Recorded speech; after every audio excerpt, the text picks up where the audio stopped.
देखिए, इस सरकार की अगर आप सारी नीतियां देखेंगे, चाहे प्रधानमंत्री आवास योजना हो, चाहे प्रधानमंत्री गरीब कल्याण अन्न योजना हो, चाहे जनधन योजना में पैसे आए हो जो कोविड काल के समय, कभी भी हिंदू मुस्लिम में या कास्ट के बेसिस पे कोई डिस्क्रिमिनेशन नहीं हुआ है। आप एक चीज को मानिए कि इस समय बीजेपी का मतलब है सबका साथ, सबका विश्वास, सबका विकास और सबका प्रयास। क्या नाम है आपका? शिवाशीष। शिवाशीष, क्या काम करते हैं आप? मैं लोक सेवा आयोग की तैयारी कर रहा हूँ। हाँ, अंदर आइए। वो इसलिए नहीं बुलाया, तैयारी के बारे में पता करना है। तो कैसी चल रही है तैयारी? अच्छी चल रही है। तैयारी अच्छी चल रही है, बढ़िया है। और ये पहला अटेम्प्ट है?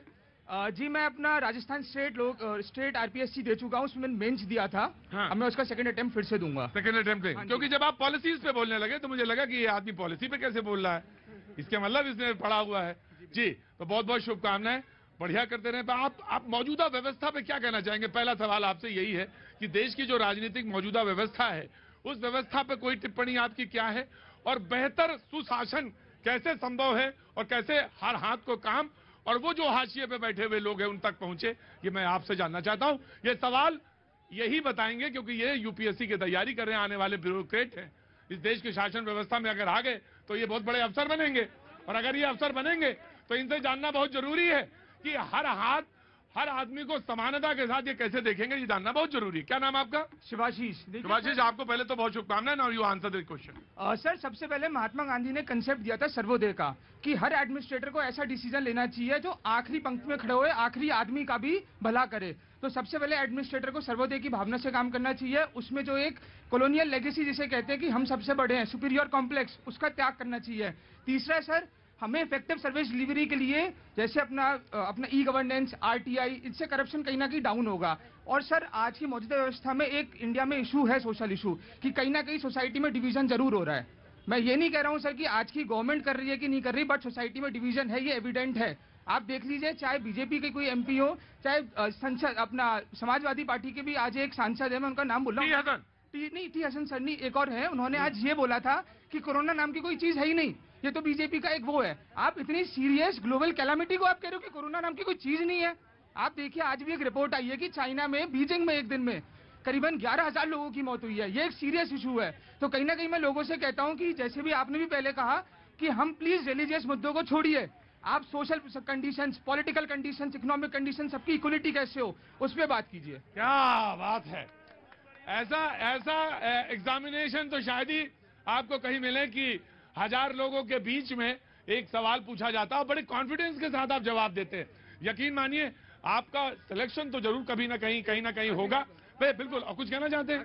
जी, आखिरी बात सर, यूपीएससी दुनिया की सबसे कॉम्प्लेक्स डेमोक्रेसी को संभालने वालों लोगों का चयन करना है। तो यूपीएससी अपने आप में सर एक बहुत बड़ी चीज है। वाह, क्या बात है।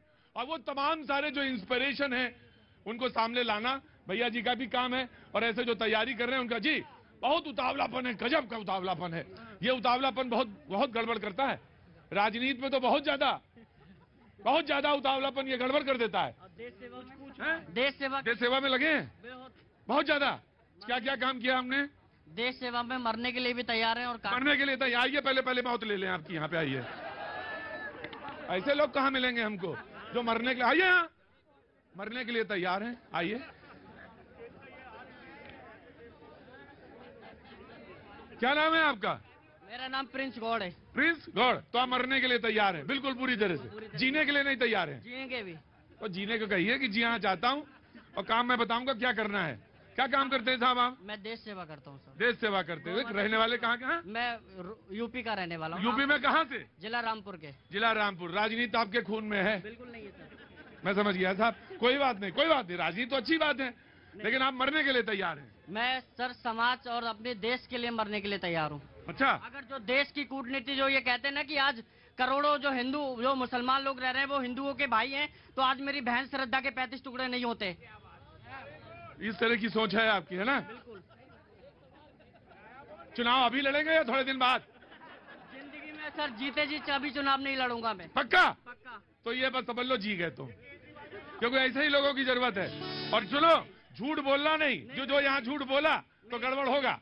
पर ना, मैं पूछूंगा। अब तुम गुरु तुम्हारा मैं हूँ, गुरु तुम्हारा मैं हूँ, तो तुम्हें बिल्कुल चुनाव नहीं लड़ना। बिल्कुल नहीं। 100%, 100%, 200%, 200% चुनाव नहीं लड़ोगे? नहीं लड़ना। जय श्री राम के लिए लड़ना है, जय श्री राम के लिए ही जीना है। तो राम को सबसे अच्छा क्या लगता है? राम को सबसे अच्छा लगता है कि अगर अपने लिए लड़ना है तो रावण को भी मार सकते हैं, और अपने लिए अगर किसी चीज को पाना है तो शांति के साथ वनगमन भी कर सकते हैं। ये राम को अच्छा लगता है। लेकिन राम को सबसे अच्छा लगता है राम ही केवल प्रेम प्यारा। राम को सिर्फ प्रेम अच्छा लगता है। तो सबक दूसरा देंगे, मरने के लिए तैयार रहो। वक्त थोड़ा सा ब्रेक का, ब्रेक के बाद फिर आया।